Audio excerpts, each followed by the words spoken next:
A couple of years ago, Gavin Fitzsimmons, who some of you know, has also spoken to our colloquium before, and he was introducing Dr. Richard Petty, and where he started talking about it in terms of saying, the first person that comes to mind when we think about attitudes and persuasion is Rich Petty. And then someone piped up from the audience and said, he's also the first person that comes to mind when you think about race cars. So I guess that, in a nutshell, sort of captures the essence of our speaker today. Someone whose influence has just touched so many different spheres. And in the eyes of many, including many of us here, arguably, and some would actually say inarguably, in terms of the scope and reach of his work, probably the most important social scientist of the last 25 years. Now, I can spend the next 37 minutes talking about all his different attributes and all his different accomplishments, but I'll shut up very soon. But I'll just stop by saying that it's not just his brilliance and prolificity as a scholar that are his hallmarks, but much more than that, which Dr. Petty would agree with, are his trademark virtues of his humility and approachability that mark him out as a true role model. And today is going to be talking to us about a certain component of a rather important framework that he came up with many years ago. And for those of you who remember that particular model, within one of those boxes, there is one question which is being asked in terms of, is there a change in the cognitive structure? And within that, a lot of recent work, which Dr. Petty has been talking about over the last so many years, has been in terms of one of the important metacognitive processes, namely that of thought confidence. So that's what he's going to be talking to us today, and it's a privilege to have him here. Ladies and gentlemen, please join me in welcoming Richard Petty.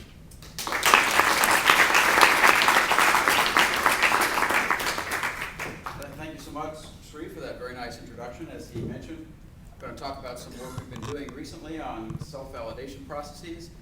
This work is in collaboration with a number of PhD students of mine, all of whom are out doing work on their own these days, but the work couldn't be done without them. As Sri also mentioned, I've been studying attitudes and persuasion for far too many years, probably, some people would say. Attitudes are influential in all sorts of different areas, and before I get to the work I'm going to focus on, just to put it in context, we use the elaboration likelihood model to analyze various situations. The only things we need to know about this is that there are these two routes to persuasion: thoughtful, not thoughtful. You can be motivated and able to think, or you might not. I'll go through this relatively quickly. So what this means is that in any given situation, we need to know if you're in a low thinking mode or a high thinking mode, or maybe somewhere in the middle. So let's say you got this advertisement for a new Ford and you're in a low thinking mode. What would you think? You just see a bunch of yeses and nos, and so you'd go, the one with the yeses must be the best thing. But if you actually happened to be in a high thinking mode, you'd read that Ford had 2 years of coverage and Chrysler had 5 years of coverage. It's an actual ad. Things like cash and coverage available at every Ford dealer. Chrysler doesn't have coverage at Ford dealers for some reason. So that's a big no. This is a real ad? This is an actual ad that ran. It's an older ad, but they ran it. And so obviously they were thinking, no one's going to actually pay much attention to this, right? And as you're going through a magazine, who's going to pay a lot of attention? You turn the page, you might read the headline, which said, who has the best new car offer? And they say Ford, and then you're just supposed to take their word for it. Oh, and there are lots of reasons for that. I can trust you, so you feel good about your answer. Okay, we care about whether the persuasion is thoughtful or not because of the consequences. And what's most important for the talk today is this third idea from the model, and that's that any variable that you might be interested in, whether it's what your personal feelings are, whether you're feeling good or bad, whether the source is attractive or credible, so forth, works to induce persuasion by one of just a finite number of mechanisms. And so one mechanism, and these are the mechanisms I'm not going to be talking about, but I just want to put this in context. A variable could be a simple cue, and this is when you go along with it just because the source is attractive or just because I feel good. Those variables could also affect how much you think. So maybe if the source is attractive, you're more interested in what the person has to say, and so you pay more attention and think more. Or maybe if you're feeling bad, you think the world's a problematic place, and so you spend more time thinking. Or the same variables could affect the valence of the thoughts. And so maybe if the source is attractive, you really want to like the person, and so you start thinking in a positive kind of way, because you want the arguments to be good, so because you want the person to do well. So that's a bias to the thinking. Or maybe when you're feeling good, positive thoughts are more likely to come to mind. So in that case, the same variables are affecting the valence of the thoughts. What I want to focus on today is this fourth possibility, and that's that these same variables might affect not just how much you think or what you think, the content, but whether or not you use the thoughts that you generated. Okay, so we generate thoughts, but will we use them? So in essence, what I'm proposing here is that although we've known for a long time that the thoughts and feelings we have about an attitude object, whether it's the president or a product or whatever it is that you happen to be thinking about, are important in determining our attitudes. And in particular, people who focused on the content. Are the thoughts favorable? Are they unfavorable? Are the feelings favorable? Are they unfavorable? And the number of thoughts and feelings that you have as determinants of attitudes, such that the more positive thoughts I have, the more positive I am, the more negative thoughts I have, the more negative I am. Does it also matter if I have confidence in those thoughts and feelings? That's the question. What do I mean by confidence? What do I mean by confidence? Confidence refers to the belief that your reactions can be relied upon, that they're correct, that they are adaptive, useful in forming this opinion. And so in that sense, my confidence in my thoughts can be considered a metacognition. Metacognition, a thought about a thought, cognition about a cognition. So I have the cognition, and then I decide, is that a good thought? Is that an appropriate feeling? So it's a secondary reflection upon your primary reaction. Does confidence matter? Well, there's work in psychology that says it does. So for example, one of the biggest determinants of whether or not an eyewitness will be persuasive to a jury is the purported confidence that that eyewitness expresses. And when the eyewitness is confident in their testimony, then the jury becomes confident in the conclusions they reach based on the eyewitness. But where does that confidence come from? The jury thinks it comes from being accurate, but maybe it doesn't. In education, we know from educational settings that if you have confidence in your answer on a multiple choice test, you'll leave it. If you doubt it and you go, is that the right answer? I'm not sure, you're more likely to change it. So the confidence or doubt we have in our first reaction can affect what we do. As applied to persuasion, what the proposal is quite simple. The more confidence we have in whatever thoughts and feelings that we have generated to the message or stimulus, the more we're likely to use it. The more doubt we have, the less likely we are to use it. So we have this continuum.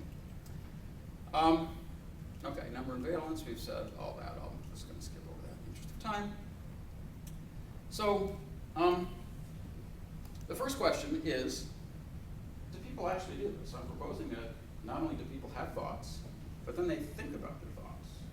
Do they actually do that? Does persuasion sometimes follow a process like this, where you get some information? If you buy this detergent, your clothes will be exceptionally clean. Then we know that people have a thought about that. They go, oh, if my clothes are clean, I'll be more popular. And we've known for some time it isn't the argument itself that really persuades them, it's what they turn it into. So it's the idea that I might be more popular that's going to make them like the detergent. And that causes them to form a favorable attitude, which then in turn causes them to be more likely to purchase the product. But do they ever sit back and go, okay, my clothes are cleaner, I'll be more popular. Is that right? Is that a good basis for making a decision about whether I like this or not? And if they do, does that then determine whether or not that thought translates into an attitude? I got this letter recently that says, Richard Petty, our records indicate your home insurance is about to renew. Are you absolutely sure you're not paying too much for your homeowner's insurance? Wow, that was perfect. Perfect timing, I thought. So I don't know what literature they're reading, but this is probably a good thing to do, to shake your confidence in your belief. So here's an example. I have to say, I never thought about whether I was paying too much for my homeowner's insurance. That thought had not crossed my mind, and so if you'd asked me, I'd go, I'm sure things are fine.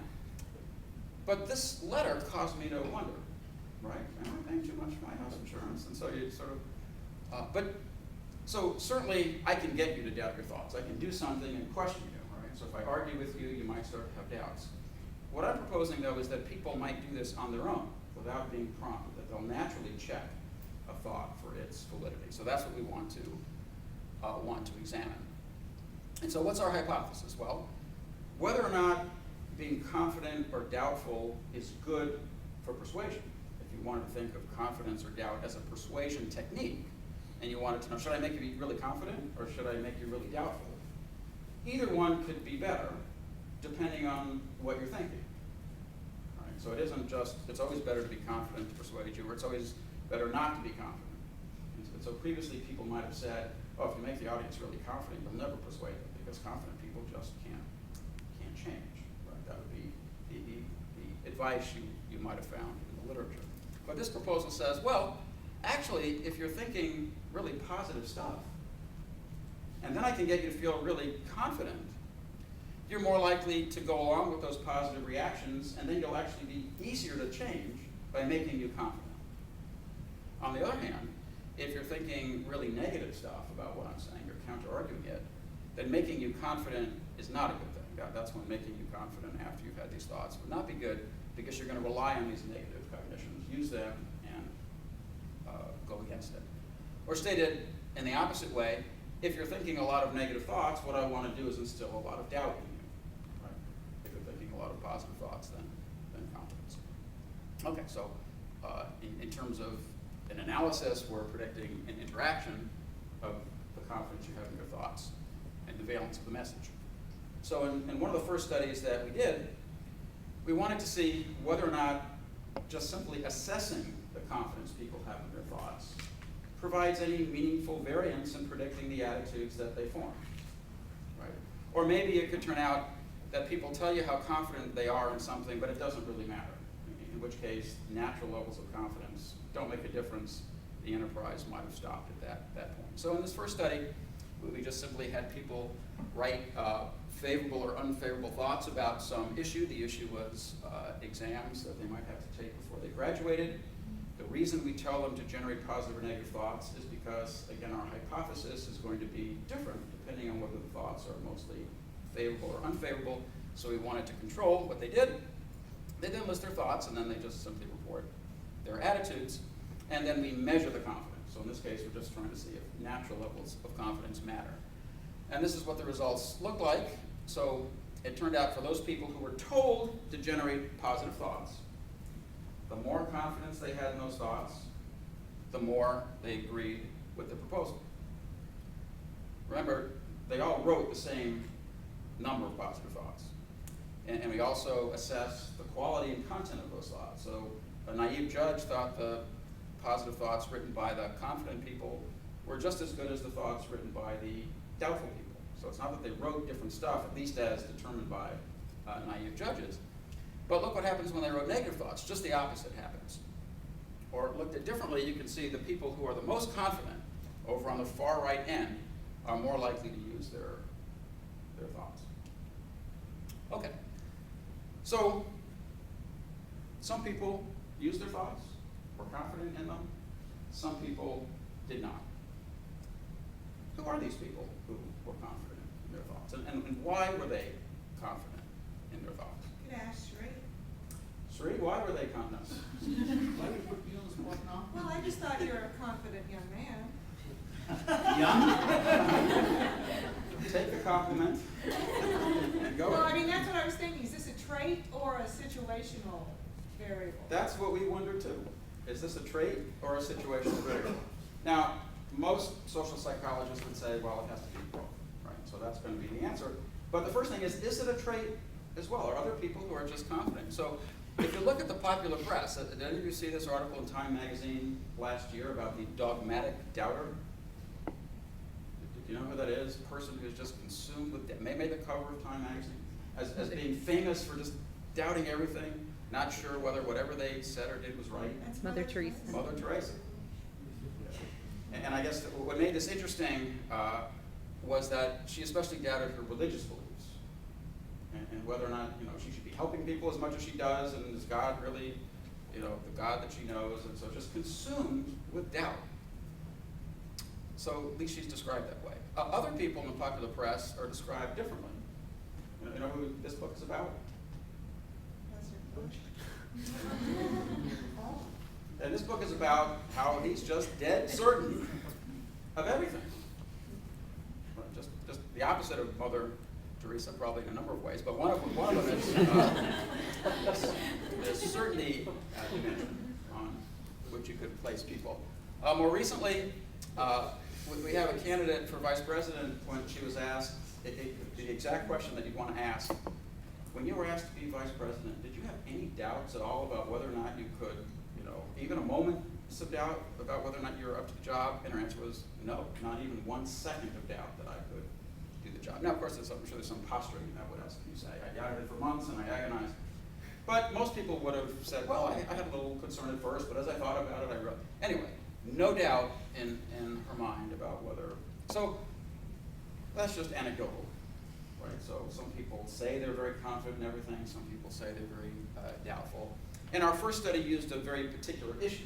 And so the people who were certain about their thoughts about the exams might have been certain about that particular thing or doubtful about that. But is there also a general individual difference? Are there people who generally tend to be confident in their thoughts or uncertain? Studies I'm going to talk about, these two, are part of Ken DeMaray's doctoral dissertation that was recently completed. So if you want to assess some individual person level factor that might relate to this overall sense of confidence in everything I think, which is what we're looking at. First variable that probably many psychologists would think of is self-esteem. Because if you think you're great, right, I'm just wonderful, I mean, not me necessarily, but if you think that you're wonderful, maybe you think everything about you is wonderful. Your thoughts are wonderful, and just you go with them and just, or you doubt, or you have low self-esteem. So that's only one possibility that we needed to explore, and there's a long history of research on self-esteem within psychology. Second possibility is that maybe this sense of general confidence is different from self-esteem. And the reason an attitude theorist might think about it this way is you can think of self-esteem as the attitude. Do you like yourself or do you dislike yourself? Just like you like Diet Pepsi or do you dislike Diet Pepsi? Do you like President Bush? Do you dislike President Bush? And we've always treated confidence as different from that. So you could like him or dislike him and be confident or doubtful in that particular judgment. So it's also quite possible that there may be people who really like themselves, who have high self-esteem, and they're confident of that, but there may be other people who really like themselves, and you say, well, are you sure? And they go, well, actually, I'm not that sure. Or there might be people who doubt themselves, or people who say, I'm not that great a person, and you ask them, are you sure? And they go, yeah, I'm absolutely certain I'm not the best person. And so these two things might be orthogonal, as they have been for other attitude objects. Right? So it's not, I know some people think, well, of course they'd have to go together. And they are correlated. But let's see which of these matters. And so in a couple of studies we did, I'm just going to tell you about two of them quickly. We had some Ohio State undergraduates describe a campus beautification plan at the University of Oregon. So this is something they haven't thought about before. And so we asked them to generate thoughts supporting or opposing the campus plan, because again, we want thoughts on each side. And there's certainly plenty of research that you're probably aware of, that if you think about the positive features of something, that should move you in a positive direction, and if you think about the negative features of something, it'll move you in the negative direction. And so we'd expect there to be an effect of whether you generated thoughts in favor or opposed. Then we measure your attitudes. And then the critical thing is we measure your self-esteem or your self-confidence separately using different techniques. And in experiment 2, we did this different ways in different studies. In experiment 2, we used the Rosenberg self-esteem inventory, which is a very common and popular way of measuring self-esteem, where individuals respond to 10 items, like I take a positive attitude toward myself, and you can agree or disagree with that, and you average across the items. In the other study, we used something different. We used the Semantic differential scale, so it's more attitudinal in the sense, more direct, where people just had to say, I am very bad, very good, very worthless, very valuable, and they completed a number of items like that. Okay, so there's variation. And it turns out, it doesn't matter which way you do it, the results are going to be the same. You can try other ways of doing it, it doesn't matter. For self-confidence or certainty, one way we tried something we found in the literature on self, which is sort of where we went first. Bill Swan has used in a number of his studies on self-certainty this kind of procedure where you rate, first of all, do you have certain traits, like are you intelligent very much or not? Are you attractive? Are you athletic? So you rate these traits. And then you rate how certain you are in the answers you gave about yourself to those traits. And what the measure is a sum of the certainties to those things. So it doesn't matter whether you say you were attractive or unattractive, intelligent or not. I just want to know how certain you are in the responses you gave about yourself. So that's one thing we tried in experiment 2. Experiment 3, we did some other things. So the most direct is this self-confidence scale we made up, where we just said, I'm a confident person, or I'm a person who doubts. People could agree or disagree with that. Just a quick question. When they're filling out these questions, is there any online evaluation going on at the time that they're filling out these questions? So is there anything that's potentially leading to some self-verification effects? Well, these measures are relatively stable. So like a test-retest correlation, I think, is 0.7, 0.8. So people, the amount of confidence they express, that's an important thing. Is all of this variance just situational variance that bounces around from time to time? But these measures have shown to be somewhat stable over time. Although they would be impacted by, I'm sure, momentary things as well. Second thing we did, in addition to this little scale we made up about are you confident or doubtful generally, which is really the construct we wanted to assess, we found a judgmental self-confidence scale that was in the literature previously but hadn't been used very much. That had items like, I am confident of my ability to make the right choices. I often don't trust myself to make the right choices. So again, it's not about whether you like yourself or not. It's about whether you trust yourself, you rely on yourself to make the right choices. And that judgmental self-confidence scale correlated 0.65 with our little 4-item inventory, suggesting there's a cluster of confidence. And again, across, I think Ken did, 5 different studies using different kinds of procedures and methods, and the results are the same. So it doesn't really matter how you measure the confidence or measure the self-esteem. The results are the same across these things. What are those results? Well, first, important for you to know that the self-esteem and self-confidence measures were correlated. Right? So people who think they're great also tend to be a bit more confident. That makes some sense. But the correlation isn't extremely high. So we can tease apart which of these is the more important one. So in the analyses that we'll do, you can look at the self-esteem effects controlling for confidence, the confidence effects controlling for self-esteem. Second, the self-esteem and self-confidence measures were not affected by the thought generation manipulation. So that's important too, because some people wrote positive thoughts, some people wrote negative thoughts. If you wrote positive thoughts, it didn't make you more positive on the self-esteem index or more positive on the confidence index, so it didn't affect that. Even more importantly, though, is the thought generation task was not affected by self-esteem or self-confidence. And so the people who were very self-confident or high in self-esteem didn't write any different thoughts than the people who were low in self-confidence or low self-esteem. And by didn't write any different thoughts, I mean as judged by naive people who just coded them on various dimensions. Okay, so at least as much as you can assess in a correlational design like this, it doesn't look like the thoughts they're generating really are different from each other. But their attitudes were affected, and so here's what it looks like. This is the graph from the best of the 5 studies, the prettiest one. The others show the interaction pattern as well, although not as beautifully symmetric as this particular one.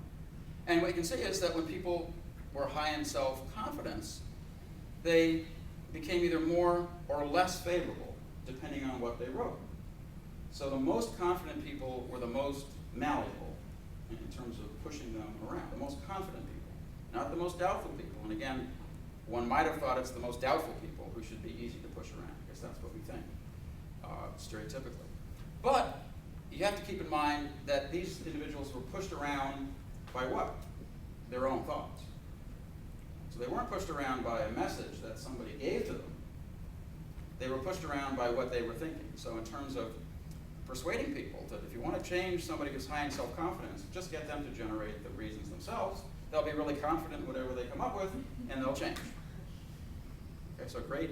So we know that, we know self-persuasion works in general, so we know it works in general, but now we know it works better for some people than for others. Self-esteem showed no interaction with thought valence, so there was no effect of self-esteem, and the confidence effects hold even after you control for self-esteem. So it appears that there really is some sense of self-confidence, not the self-esteem that's responsible for people relying on their own thoughts.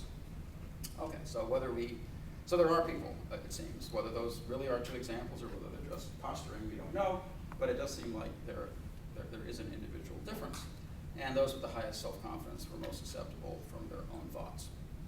Okay, well in this first study, we had natural levels of confidence, either measured with respect to a particular issue or measured generally as an individual difference that predicted it. But because the studies are correlational, we can't be totally sure that the confidence caused the effects on attitudes that we're interested in, or maybe something else made people polarized, and because they polarized, they decided they were more confident.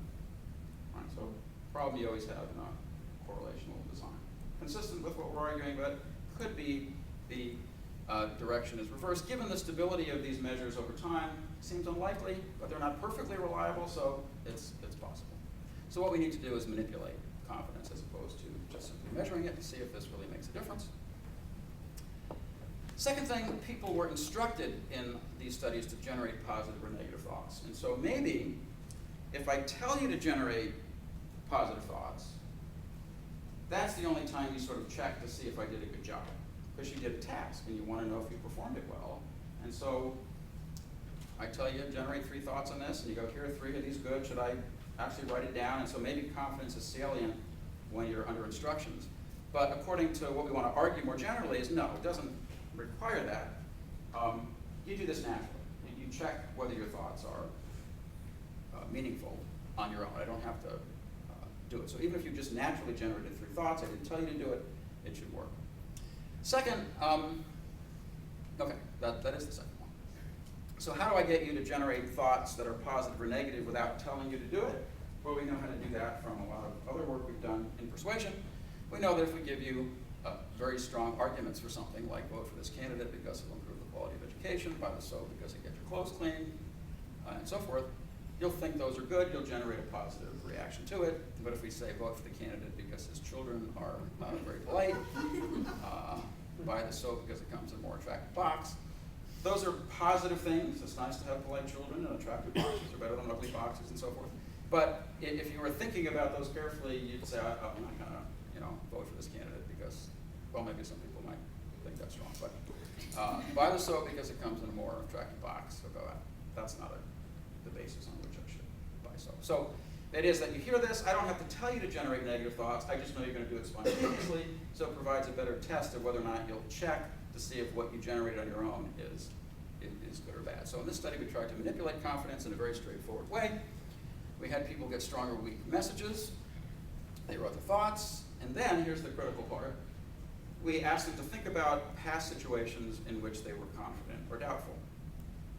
So there's a long history of research in social psychology using a technique like this to vary people's emotional states. So you tell them, think of past times when you were happy, or think of past times when you were sad.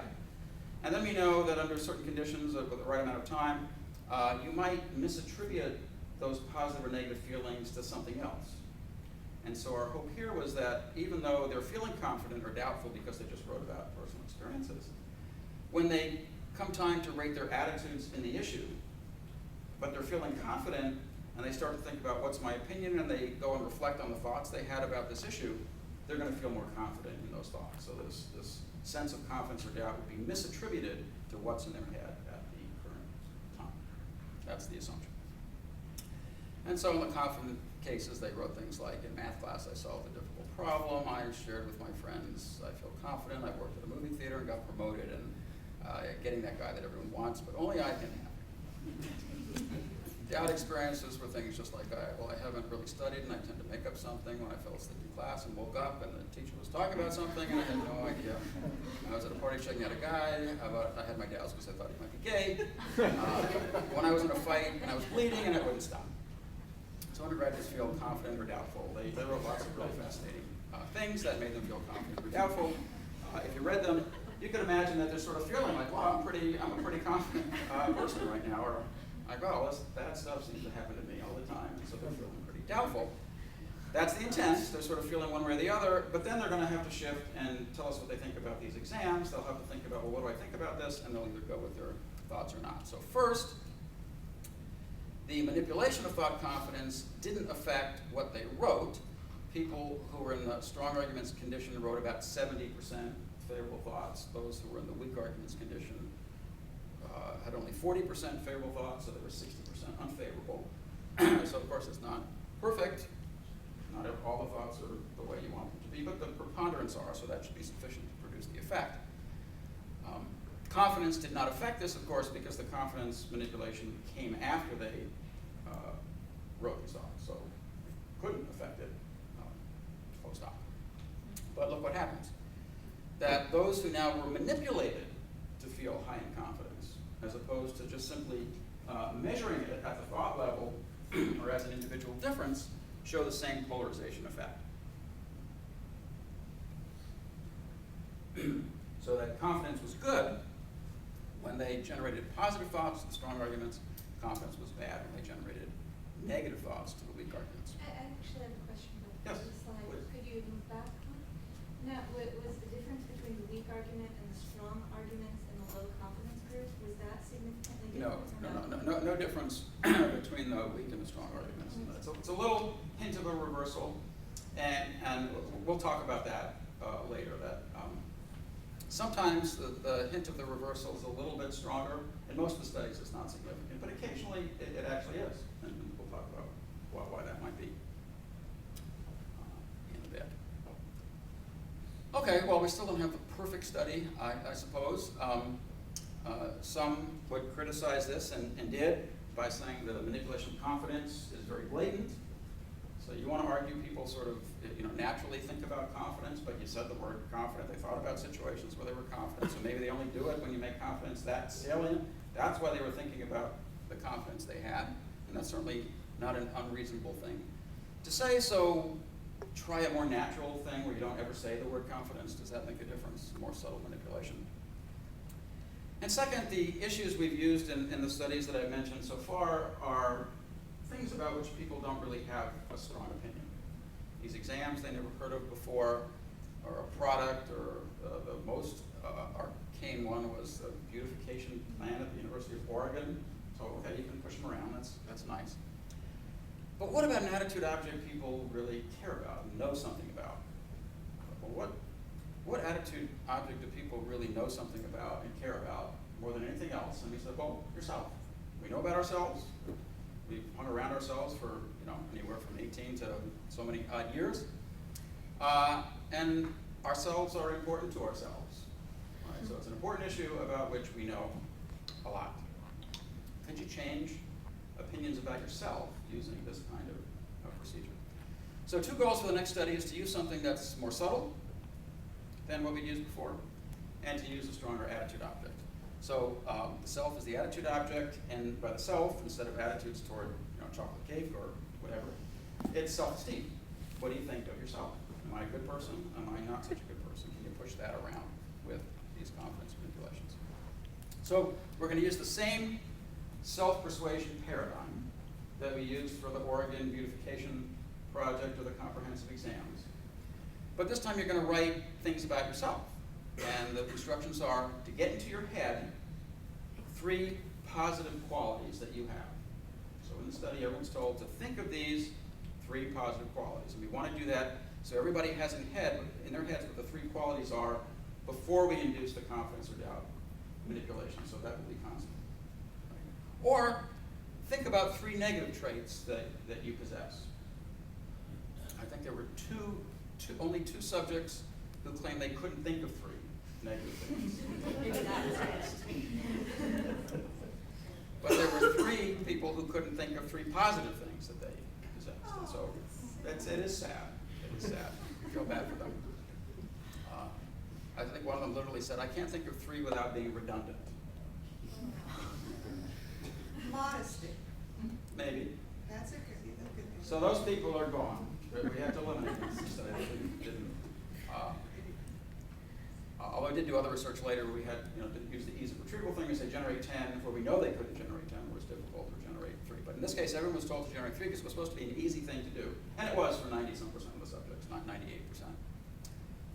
Okay, now that you haven't, so you're in the study, imagine you've thought of the 3 things that are your good traits. Should be easy for you to do, or the 3 bad things. And here's the manipulation. Now you're supposed to write them down on little index cards. And you're either told to write them down with your right hand, these are all right-handed subjects, or your left hand. Okay, that's the only manipulation. Write them with your right hand, your left hand, but you already generated them. They're in your head, so they're equal across the right and left hand condition in terms of their extremity, how quickly they came to mind, so forth. Why have them write with their right or left hand? Well, when you write with your right hand, that's normal if you're a right-handed person. When you write with your left hand, you have this sense of there's something wrong. Right? It's not normal, natural. You feel a little doubt, uncertainty, something. Okay. The uncertainty, of course, is coming from writing, not from what you generated. But again, can you get the same misattribution of the sense of there's something wrong to, not because I'm writing with my hand, but there's just something wrong with what I generated. So I'm not going to use it because it's wrong. So for example, someone might say, sometimes I'm lazy. That's a subject you wrote with your dominant hand. I am smart.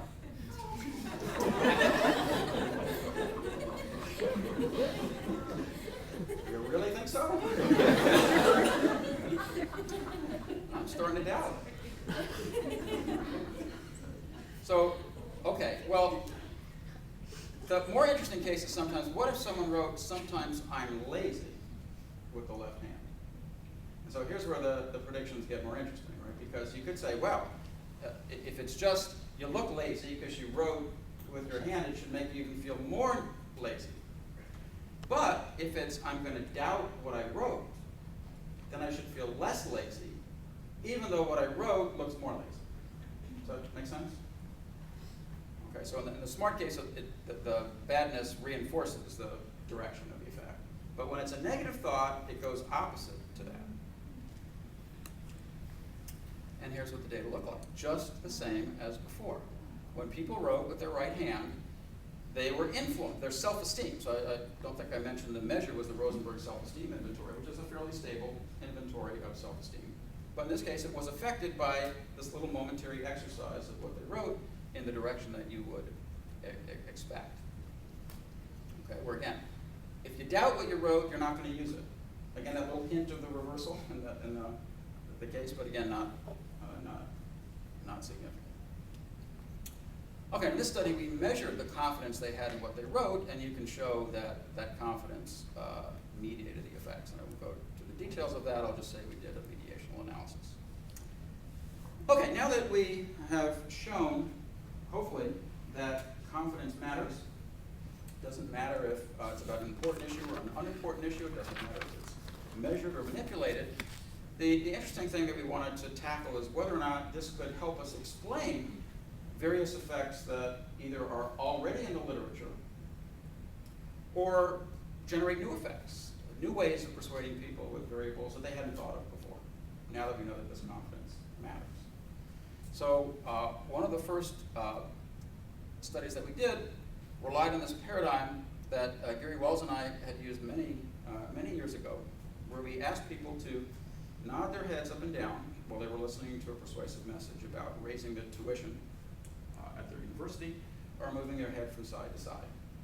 And the effect that we got was very straightforward, simple study, maybe not too surprising, except the manipulation's a little odd, but that when people were nodding their heads while they were listening to the message, they agreed with it more. They thought tuition should be higher than when they were going like this. And if I asked you why did that happen, there's probably a lot of different explanations that you could give as to why that happened. At the time, what we proposed was that when you were doing this, it sort of facilitated generating positive thoughts, made more positive thoughts come to mind, so sort of an effect on the valence of the thoughts is what we guessed happened. We didn't measure thoughts and so forth, but that was the guess because it seemed like a high thinking kind of thing. It was about tuition increases, so they'd be thinking and maybe be biased in thoughts. Later, other people did some work and said, oh no, that's probably not it. Moving your head up and down is just a very simple cue-like kind of thing, and so people probably were just going, I must agree with it because I'm nodding my head, and I must disagree with it because I'm sort of the same inference that any outside observer would make. If they said, well, do you think he agrees with it? They'd go, yeah, look, he must agree with it, listening to it, he's doing this, he must like it. The confidence idea suggests something different might be going on. And the idea here is that, well, maybe what's going on when you're nodding your head up and down is not that you're simply saying, I agree with the message, or that it's influencing the content of what you think, but it's validating what I think. Because after all, head movements are a social signal, right? You nod, and I feel good when you're nodding to what I have to say. I feel validated when you nod. If you're all doing this while I'm talking, it's I start to feel doubt and I move back, and it's not a pretty picture. So, could I validate my own thoughts by nodding my head? And if I can, then instead of these head movements producing a main effect, this always being good for persuasion, right, which is what the other two theories say, because if I'm doing this, I'm generating positive thoughts, which positive thoughts should always be good for persuasion. Or if I'm doing this and I say I agree with the message, just like you would think, it should always be good. The confidence explanation says, well, no, that should only happen if I'm thinking positive stuff. Right? Like when I write the positive stuff with my right hand. What if I'm thinking to myself, that's the stupidest thing I've ever heard. That's ridiculous. How could they possibly be saying that? And when I'm thinking that, I'm doing this. Now, I'm not validating the message. I'm doing this, and I'm validating my negative thoughts.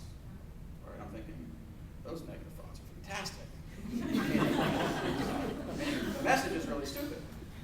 And so here's a case where the self-perception thing doesn't work, because if you're watching me, you think, I love it because I'm doing this. You don't realize I'm thinking negative thoughts and doing this. On the other hand, if I'm doing this to my negative thoughts, what happens? I'm undermining my negative thoughts. Right? I'm doubting my negative thoughts, just like writing them with the left hand, and so I should use them less. And so even though it looks like I'm being very negative, I'm undermining my negativity with movement of doubt. Okay, so what did we do? Study couldn't be simpler. We had people read a strong or weak message. It's a replication of the original study we did, except in the early study we didn't have any weak arguments. It was all strong arguments. They nodded or shook their heads. Then they listed their thoughts and rated their attitudes. And when people got the strong arguments and they were nodding their heads, we got the same effect we observed before. There was more persuasion when they were doing this, which is what all three theories predict. Positive thoughts, simple cue, confidence. But when the thoughts were negative, we produced this first reversal of the effect. So people who were doing this actually were less persuaded. Okay? I think only the confidence explanation accounts for that particular pattern of results. And again, you can measure the confidence in the thoughts, and the more they had nodded yes, the more they had confidence in their thoughts, and then the more they used their thoughts. Okay, in the time I have left, I'll tell you about two more variables that we've looked at more recently.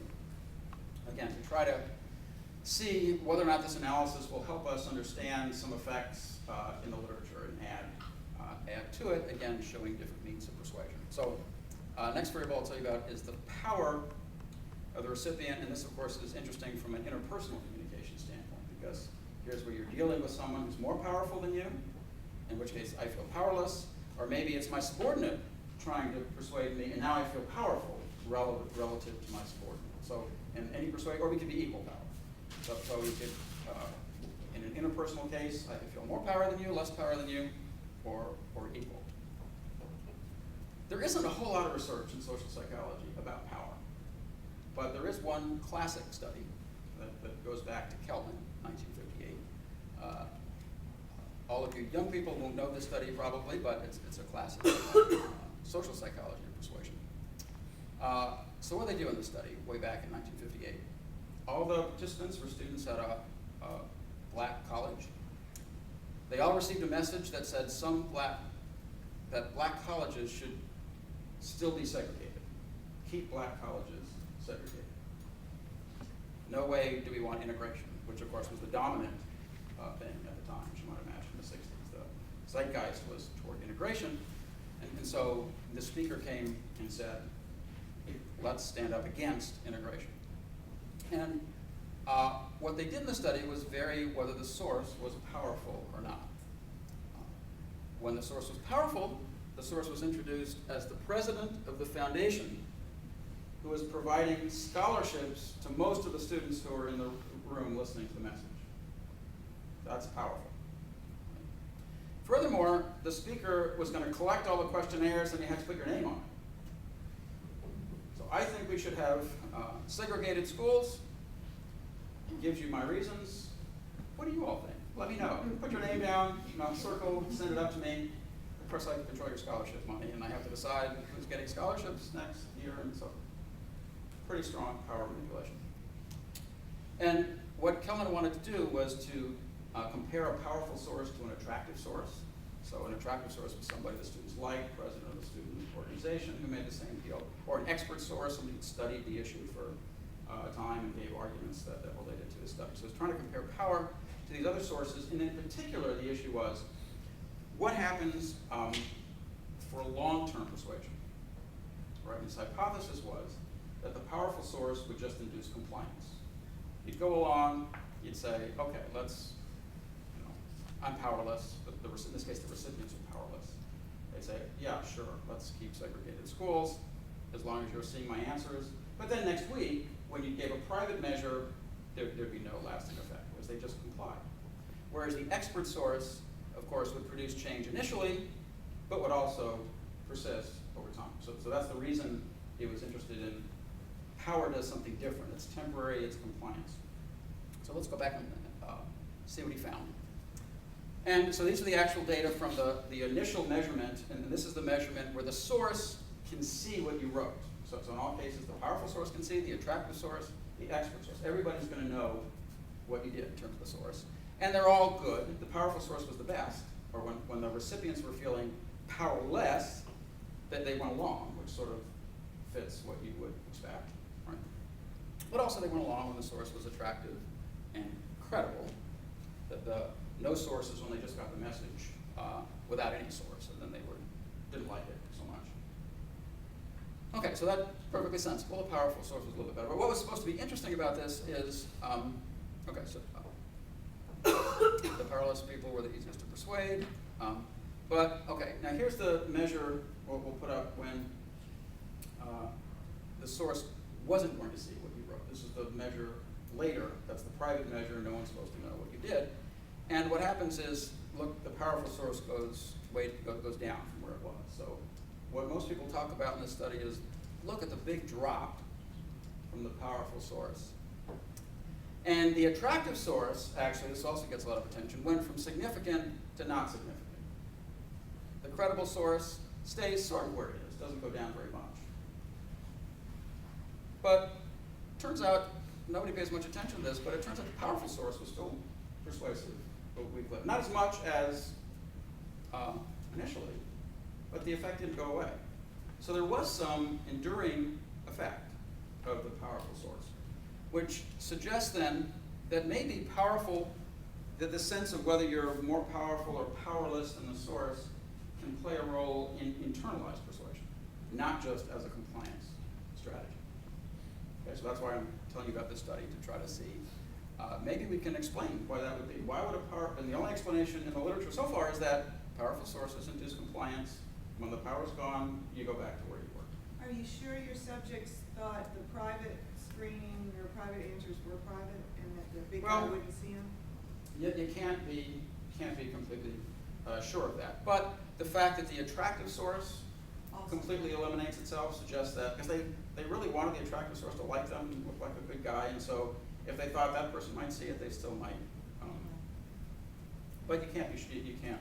I mean, good point. You can't be sure. Well, what do we know about the psychology of power? There's been actually quite a bit of attention to that in psychology recently. And one of the best analyses, I think, was provided by Kellner, who sort of talks about how feeling powerful leads to an approach orientation. I want to do something, whereas feeling powerless makes you want to avoid doing stuff, sort of inhibitory in that sense, and that makes some sense. And so the kind of research that people have done, they'll bring people into a room, they've either been made to feel powerful or powerless before they come into the room, and there's an annoying fan blowing papers around. It's the students who were made to feel powerful who will stand up and turn off the fan.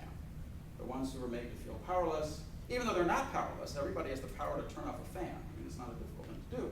Don't get up and do it. They're feeling inhibited. Their inhibitory system has been activated, the idea is, by their lack of power. And then there are various studies that show powerful people sort of more likely to do something. Well, we want to twist that just a little bit and say, well, maybe what's happening is that powerful people feel confident. They feel like what they're doing is right. But it's not just what they're doing is right. It'd also be what they're thinking. So rather than postulate a direct link between power and approach and powerlessness and avoidance, let's say you were in a situation where avoidance was what you wanted to do. Like a tiger's coming after you. You want to avoid it. Or something else you want to get out of some work, avoid that. Or the idea is that powerful people would do that more too. If they're thinking avoidance thoughts, they'll want more avoidance. They'll go with that. If it's approach, they'll go with that. So let's separate what you think about, what comes to mind, and the orientation. Okay? So it's a little twist. So that means high power people should be more likely to use their thoughts and not just follow their chronic traits, which is what some have proposed, but they'll just follow whatever pops into their head at the time. Whatever it is. Because they're powerful and they're confident in it, just like they wrote it with their right hand or nodding their heads. It's just another variable that has the same psychological effect. So, does power relate to a sense of confidence? Couldn't find any study that had ever looked at that, so we did a study where we just brought undergraduates in and we used the standard power manipulation where we made one the boss, one the employee, one had resource control over the other. They do a little exercise. We really loaded up this power manipulation. The boss even got to sit in a higher executive chair than the employee, sitting down here. And so the whole thing, you're feeling powerful or powerless. And then we ask how confident you feel, and perhaps not surprisingly, you feel more confident when you're a powerful person than the powerless person. So, once you're feeling more confident or doubtful, it should have the effect on whatever you're thinking, even if it doesn't relate at all to this confidence or doubt exercise. Right? So, is that true? Yes. What's the study? So here, studies similar in paradigm to the ones I've told you about. They read a message about a new cell phone or a new university health plan, so one kind of a not so important issue, one a more important issue, shouldn't matter. In some studies, they were instructed to write positive or negative thoughts, or others they got argument quality. So I guess I'm summarizing across a couple of studies we did in this line of research. They list their thoughts, and then, after having these thoughts, we want them to feel powerful or powerless, and the idea is that will cause them to use their thoughts or not. You can see what happens. High power, very different kind of manipulation from head nodding or handwriting or any of these others, is producing exactly the same effect. And it thought confidence weakens. Okay, last variable I want to tell you about. One of the most studied variables in the psychology of persuasion, also more recently in judgment and decision making. Everyone's interested in the impact that emotion has on our cognition and our judgments. And persuasion research has studied this for a long time and has shown a lot of things that emotion can do. And so, sometimes emotion serves this simple cue function. If I'm feeling good, I like it. And there are theories that focus on that, like evaluative conditioning of affect, or the simple transfer of emotion from one object to the other. Other theories are focused on how emotions can affect how much we think. So theories like Schwartz's feelings as information approach says that when we're feeling negative, we think the world's a problematic place, so we have to scrutinize what's going on. We think more when we're feeling happy. We think everything's fine with the world, so we don't need to spend time thinking. So there's a whole theoretical approach around that mechanism. Others have said, no, what emotion does is it affects the valence of what we think. So these processes should be familiar because we think they occur for every variable. Affect isn't any different, but affect's interesting because whole paradigms and categories of research have coalesced among these different. So there's an affect infusion model that Joe Forgis has proposed, where he focuses on how our emotions can infuse our thinking processes with positivity or negativity via our thoughts. Sometimes our emotions might serve as an argument, like a strong or a weak argument, and so Lenny Martin has his mood as input model. And what this model says is rather than our emotions being a simple cue, where positive is good and negative is bad, sometimes if you scrutinize the emotion as a piece of information or an argument, like if you go to a movie and the movie is supposed to be a drama and it's supposed to be a tearjerker, well, the more sad it makes you, the better the movie is, right? Whereas normally being sad is not something you want to do. But in that case, if you scrutinize the emotion as an argument, the strong weak argument, you say, that's a really good argument for this movie. You should see it, it'll make you cry. Okay, well, those are the roles that persuasion researchers have identified, and so those have all been shown for emotions, as well as other variables. The new thing is, can emotions relate to our confidence, and therefore make us use or not use our thoughts? So, because emotion's been studied a lot, I'll return to where I began at the beginning, using sort of the elaboration likelihood model in this continuum of doing a lot of thinking or a little thinking. So we know variables like emotion or source effects are most likely to serve this role as a simple cue or heuristic when you're not thinking very much. They're more likely to affect how much we think if the conditions in the situation haven't predetermined that by being really high involvement or low involvement or high distraction or low distraction.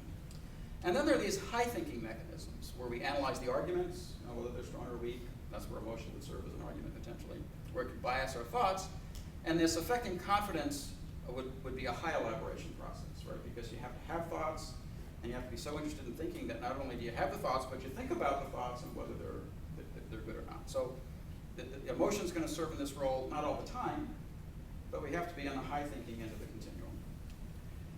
But second, we have to be concerned about where in the sequence of persuasion the variable becomes salient. Right, so if this is a typical causal chain of events, you get a message. You think about it, and then you form your attitude. So you can think a lot or a little or whatever, but that's the sequence. If I want to affect the amount of thinking you do, I have to introduce the variable before you start thinking, or shortly contingent with that, right? So I want the emotion to come first if it's going to affect how much I think. If it's going to bias my thinking, let's say I've already decided to think because it's a highly relevant issue and I've got a lot of capacity, then if the emotion comes first, then maybe it might bias what I'm thinking. If an emotion is going to serve as a simple cue or any other, it might come before or after. It doesn't really matter. As long as it's there at the time I make the judgment, it's sufficient to have a cue effect if I haven't thought about the message. But if it's going to affect confidence, it has to come at the end. So cues can come before or after. The other roles are either before or after. And so if I put together my elaboration with order, it'd say, well, it's going to do this when I'm thinking a lot, and the emotion is salient after I've had my thoughts. That's the unique circumstance under which this role will occur. So let's see if that happens. And is emotion tied to certainty? With power, it hadn't been tied to certainty before, so we needed to do a study. With emotion, it has been tied to certainty already. And so the various appraisal theories of emotions have argued that some emotions are associated with certainty, where others are associated with doubt. So for example, anger and happiness are associated with certainty. We know why we're happy, we know why we're angry, it's associated with certainty. Sadness is a bit more diffuse. We could know why we're sad, but apparently there's many times when we're just sort of feeling depressed or sad, and that's a more free-floating thing. And so at least appraisal theorists have argued that it's associated with uncertainty or doubt, and have done studies to show that. So that's just one example of a study that shows that link pretty clearly. That, for example, if we're just interested in sadness or happiness, sadness associated with doubt, uncertainty, happiness associated with certainty, confidence. So what do we expect? Emotion can validate or invalidate our thoughts like those other things. It will interact with thought valence. And it should work best when it follows thinking rather than comes before. So had a strong or weak message, wrote their thoughts. This case, instead of thinking about times when they were confident or doubtful, they thought about times when they were happy or sad. But it should produce exactly the same thing that we saw with confidence or doubt. And so you can see when people were made happy after they had generated their thoughts, they used them. When they were made sad after they had their thoughts, they didn't use them. So you could wipe out the effect of all the great positive thoughts they had by making people sad. You could magnify the effect of all the positive thoughts they had by making them happy. And in some research, it's as simple as you could smile at someone. Makes them feel a little happy. They use their thoughts more. And thought confidence is the mediator. Okay, is it the valence of the thought, the valence of the emotion, or is it really appraisal? And I mentioned earlier that there isn't a one-to-one correspondence between the good emotions and certainty and the bad emotions and doubt. And the best example of that is anger. Right? Anger, negative emotion. They don't like to be angry, but it makes us confident. Surprise, most people like to be surprised. There's some who don't, but most people enjoy what's in the package, and they open it up and it's a surprise, and it gives you more pleasure than if you knew what was in the package before you opened it. Okay? So surprise is a positive emotion, but it's associated with doubt. Right? Obviously, surprise, you didn't know what was going to happen, so it has to be doubt, not certainty. So in this study, what we did was to sort of unconfound the valence of the emotion from the certainty appraisal, is we had people using the paradigm we used in the handwriting study where they wrote down their good or bad qualities, and then we just had them make a face that was like a surprised face, although we never said surprise. So open your mouth and so sort of a surprise facial feedback kind of thing. Or they were supposed to bare their teeth and so forth, make a face that looked like that. You like him? Okay. And then they rated their self-esteem. So it's the same study as with the handwriting, except after they wrote these things, they just make a face for 30 seconds. That's all. 30 seconds, make the face, and then they rate their self-esteem. That makes me angry, though. Even for 30 Makes you look seconds. angry. Hmm? Makes you look angry. You really think doing this for 30 seconds makes me angry?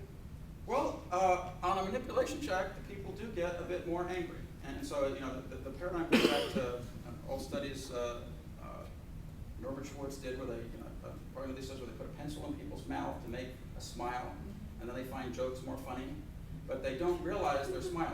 And so it's the idea of the facial feedback is hardwired into these emotional states, and so just as being happy produces a smile, producing a smile can feedback and make you happy.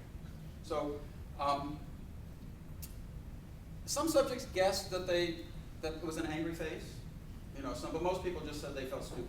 I said, what did you feel? They didn't say angry, but they also felt stupid with their mouths open, and so the most common response is they feel stupid. But what happened? Okay, look at the angry people who really relied on what they wrote. So when they wrote positive things about themselves, they liked themselves. When they wrote negative things, they didn't like themselves. Now here's a case you're interested in. Is the opposite effect significant? In this case, there have only been 2 studies out of the many that we've done, but this is one of them where the reverse is significant. Okay? When you wrote good stuff about yourself and then you got surprised, you actually lowered your self-esteem relatively to the other case. And in some ways, maybe that makes sense. That surprise would be one of those things where you're, take it that I'm shocked that I could come up with these positive things about myself, or I'm surprised I could come up with 3 negative things. I thought I wouldn't be able to. And so I must be, I doubt that I'm such a good person or whatever. Okay, we're done here. So what have I tried to show you? That first, there's a major role for confidence in persuasion processes. So that in addition to trying to affect what people think and making people rely on cues and so forth, that a whole new way to affect whether or not somebody will be persuaded by a message that either they receive from somebody else or generate themselves is not to affect what they're thinking about the message. So the message in all these cases is exactly the same. A good message or a bad one or whatever the source is. I'm not touching anything about the content of the message. I'm just stamping it in with the head nods, or I'm just making you feel good about it after the fact. So totally outside of the whole persuasion situation, enhancing the effect. And I try to convince you there are really many sources of confidence that if you were to ask people, like in one of our early studies where it's like, what's your thought? Great. Are you confident in that thought? You go, yes. And and you ask them, well, why are you confident? And they'll go, oh, because I've really thought about this a lot. It's really important to me. And so people have all sorts of theories about why they're confident or not. Nobody in any of our studies, when we ask them to explain why they're confident, go, well, because my face was, because I was surprised, or because my hand, because of what I just wrote with, because those are stupid reasons to be confident. No one understands that that's where the confidence comes from, but I think now we know it can come from all sorts of sources. And therefore, it provides a new way to think about and tie together a host of variables that you would think were really unrelated to each other: handwriting, power, and emotion, and so forth. So I've told you about those. I think we've done other studies where we've looked at even other things that could affect confidence and do it. So in terms of what causes confidence, there's now a whole cluster of things that we know can be important because they affect confidence. In this talk, I focused on the effect of confidence in the persuasion paradigm, where your thoughts determine your attitudes. Every study had thoughts to attitudes. But we've also done work to show that these same confidence manipulations magnify other stuff. So, for example, in social cognition, you know, if you prime hostility, and I read a paragraph about Donald, I see Donald as more hostile. Okay, so it affects my judgment of Donald, not about me or an issue.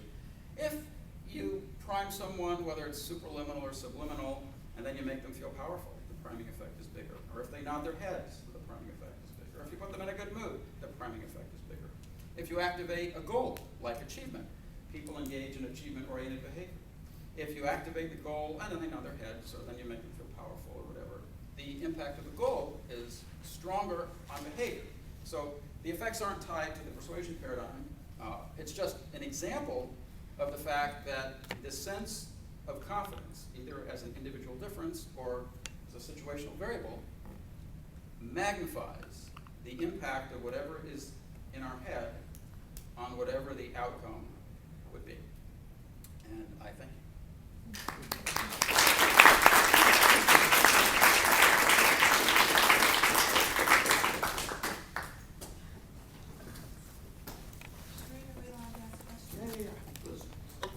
No, you're not allowed to vote, sorry. Oh, I'm sorry. And then my question was stupid anyhow. Get it? Gender differences? We have looked for gender differences in about probably half the studies where we code for gender. And sometimes there are gender differences in the absolute level of confidence people have, but not consistently. It's not, but they're never interacting with the other variables. And I think it has to do with, for some topics, women are more confident in their thoughts, and some topics, men are more confident. And so that varies. But the effects of the variables are the same. They have a law class. I was forewarned. I'm going to ask a law question. I focus in on advertising regulation, and I sit on an appeals board in the self-regulatory process, and we hear these cases in which advertising claims are alleged to be false or deceptive. And of course, most of them don't have to do with falsity. They're literally true, but there's some deceptive, arguably deceptive consumer takeaway. You know, which kind of means getting into the consumer's head to see what they've taken away from the ad, and if it's reasonable. That's a reasonable consumer takeaway, of course, and advertisers will allow. But it seems to me that a lot of these cases focus in on the use of what I think you're describing, what what I'm perceiving as cues or sources, and then how they're used in the ad. And I'll give you a couple, just two quick examples. And I'm trying to figure this out because I want to follow up on a piece that I've already done where I get more into this deception issue. And so I want to pull some of this literature into this law piece that I want to write because I think it informs this whole process. But for instance, in a fairly recent case, Crest Pro Health was the advertising contained a claim that stated this toothpaste has these 5 dentist recommended benefits. Has fluoride, kills cavities, kills breath that causes bad breath germs, all that kind of stuff. 5 benefits, and the survey, 4 out of 5 dentists say this. The survey of dentists was, what benefits should a toothpaste have? These are benefits that all toothpaste should have, is what these dentists are saying. Now, why do they want to have dentists recommended in the ad? Because A, the product hasn't had enough market experience to have dentists respond specifically to this product. But arguably, according to the competitor in the case, which was Colgate-Palmolive, which produces Crest Total, Colgate Total, which is a competing product, they presented consumer perception studies that indicated that most consumers perceive that literally truthful claim as dentist recommended product, meaning the dentist recommended Crest Pro Health. Not just It's those traits. Not but just that those too. traits. And I guess I'm thinking And about this. Crest Pro Health has those traits, so it's a syllogism that they recommend these traits. Right. Crest has these traits. Right. They recommend. And of course, the first question is, why do that? And people, they don't have the dentist recommended product claim. They can't make that. They don't have substantiation for that. But they want the words dentist recommended in the ad. Because of that powerful, I mean, to me, that seems like a cue that people might, well, I'm not a dentist, I'm gonna believe that. But then does that then start to make that maybe not, they're not thinking as much about it when they see those words, and does that then create kind of, I don't want to say richer environment, but a situation where the consumer is going to be more easily led? I mean, clearly that word choice was made for a reason. Another example would be in these situations where doctors, lawyers, medical practices advertise, they'll advertise that the lawyer, for instance, is, or maybe it's a physician, board certified by the American Orthopedics Board, which is some private organization. Most consumers, when those claims get tested, perceive that as a governmental certification, and they put a lot of weight in that. And so the question in all those cases always is, how do consumers interpret that? Do they then make this mistaken belief that this is some official governmental certification that has rigorous certification credentials? And then, of course, that's persuasive to consumers, a board certified by this important sounding group that probably is a government agency. Does that then create a situation where they're more likely to be misled, assuming you come up with a definition of misleading, meaning that they arrive at a conclusion that's different than the literally truthful claim that's in the ad? Well, certainly it sounds like in that particular case, that just invoking the dentists or medical doctors or whatever, the credible source comes first. It's a case where then whatever comes after, I assume is going to be valid, good, and it could be if I'm not thinking much, I'll just say, well, now you just give me the reasons that the dentist recommended. So the dentist, I already know they recommend this toothpaste, and here are the reasons, so then I become even more convinced of the positive attitude, because now I'm using maybe a number of reasons, as 4 reasons as a cue to validity of what I was thinking. And it all started out with starting on the track of valid with the dentists, whereas if you didn't know the dentist recommended it at first, we know that when sources come after, people generally do more thinking because they can't know, they don't have a guide to, can I trust this or not? So if the political ad comes on, you don't know which party sponsored it, and you're trying to figure out what it is, you do more thinking about it than if it comes right away, because if you know it's a McCain ad or an Obama ad right at the beginning, if you're on that side, you can just sort of tune in or tune out, depending. And so I think in that case, it might lead them to suspend any kind of critical thought by, if they're assuming, well, okay, the dentist recommended it, what else do I need to know? I'm sure the dentists have good reasons. And so you could probably have some stupid stuff after there, and they would just like in the Ford ad, Because just it's a go. pretty package. It's pretty package, whatever. If dentist recommended, who's going to listen to the ad unless you happen to be, really motivated to change your toothpaste or something at that particular moment where you're in a high relevance case. So I don't know if that addresses your question, but Well, it does. I mean, I'm trying to think of a way to think about this in terms of because in the cases they tend to just talk about deception, not deceptive, but clearly the people who create advertising, they know what they're doing, exactly what they're doing. And they've read this research and they're doing exactly that kind of thing. What I'd like to do is pull some of this social science, social psychology research into a legal analysis. And the few times I've talked to ad agencies and stuff, often they don't know why it works, but they'll try 6 variations and they bring in their focus groups and they go, oh, this one works, let's go with this one. And they don't go further to figure out, well, it's because they're analyzing this, and they don't care. But they just want to get their We job. hit the jackpot here, this one works, let's go with it. And then maybe as an outsider, psychology said, well, I think here's why it's probably Okay. working, but yeah. Thanks. Actually, this kind of, I was thinking about what you were talking about as well. So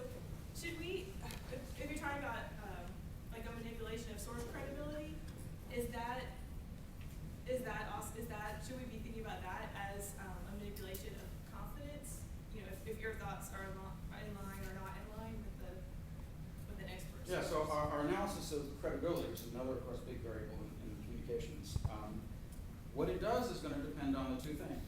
Are you thinking a lot or little? And when do you learn about the credibility? So the research we've done on credibility says it ends up being, it's a non-emotional variable. It works exactly like emotion. When it comes beforehand, and you're not thinking much, it's a cue. Like the toothpaste, maybe the credit with the dentist. I feel good. I'm just going to go with whatever's here. If you're high thinking, and it comes after, the emotion validated what you were thinking. If I'd been thinking a lot about the toothpaste ad and I myself thought, wow, this is fantastic, look at these wonderful things it'll do, I'm in a high thinking mode, and I generate all these positive thoughts, and then I learned 9 out of 10 dentists recommend it, whoa, now I'm sure of all those thoughts, and it magnifies the effect even further, but for a different reason than it did when it came first. Okay. Which is the more onerous one, because that's the long-lasting one, right? When I'm relying on my thoughts and I'm confident, and then it's going to have an impact. The Q one, even though it has an effect early on first, the other side might say, but it's a more temporary thing. But advertisers know that, that's why they have to just keep bombarding us with this stuff all the time. Because it doesn't last, they have to keep reminding us and reminding us and reminding us that it's there, because we have nothing else really to hang it on. We're not really convinced, because it's just the dentist. It's like Kelman's attractive source, if it's a low thinking situation. My question is actually sort of related to Genesis, I think. I'm trying in my own mind to work out how the concepts of confidence you're talking about today relate to, are different from, are similar to counter-arguing. And it seems like it might have something to do with where it comes in the process. Could you help me work that out? Maybe. So the way I would focus that when you get a message, right, I can either generate favorable stuff, pro-arguments if you want, or I call them negative, unfavorable thoughts, but you could call them counter-arguments too. Okay. So that's that's a content thing. Counter-argument is where you disagree. You have a thought that's counter to what I'm saying. I say use this because it'll make you popular, and you go, I don't want to be popular. That's counter-argument. So that's the content of thoughts. The confidence is something that you can apply to that thought. So you said, I don't want to be popular. But are you going to go with that? Which, if you just go with that, that's a negative thing toward what I'm advocating. But maybe I'm not sure I want to be popular? If you're not sure about that thought and whether you should use it, then it's not going to have the same negative impact as if you feel like, boy, that's exactly the right reaction to have to this. So I really hate your product because I don't want to be popular and it's going to make me that. I don't want that and I'm sure of it. And so I'm not buying your product. So that's the confidence that then gets applied to the counter-argument. So a certain amount, it feels to me as if there's a certain aspect of this confidence that it's basically saying, am I a credible source to myself? Okay. So you can either be applying, the notion of credibility to the source and to the message, or you can be applying it to am I credible inside my own head to myself? Okay. Yeah, am I right? Is that a good thing? I mean, you could think of it as in more cognitive terms like that. You could think of it in more affective terms, if you're more affective. Do I like what I generated? Does it please me? Which is not so much about credibility, but it still relates to whether or not I want to use it. Okay, we'll have time for one final question. Oh. Jane. Can you imagine messages that try to manipulate the confidence of the receiver then? A push poll. I had a push poll not too long ago where they called me and asked me, who are you going to vote for? And at the time I was relatively undecided. And so I had to pick a name. And they, how confident are you? And then once I said, well, all right, take a stand, damn it, and be confident, then I felt like I had to defend that. Just the act of making me do that. Yeah, there was an ad I saw last night on TV that sort of seemed to be trying to get people to doubt Obama. Like, do you really know who he is? Are you sure you know? It So sort of had that tone to it to sort of basically say, you've got an attitude.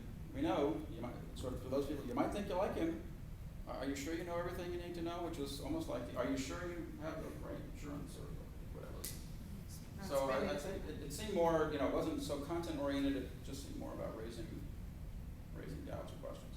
Or is this, could you argue that, I mean, so many ads are about positive emotional valence that in itself could do something to boost confidence and positive.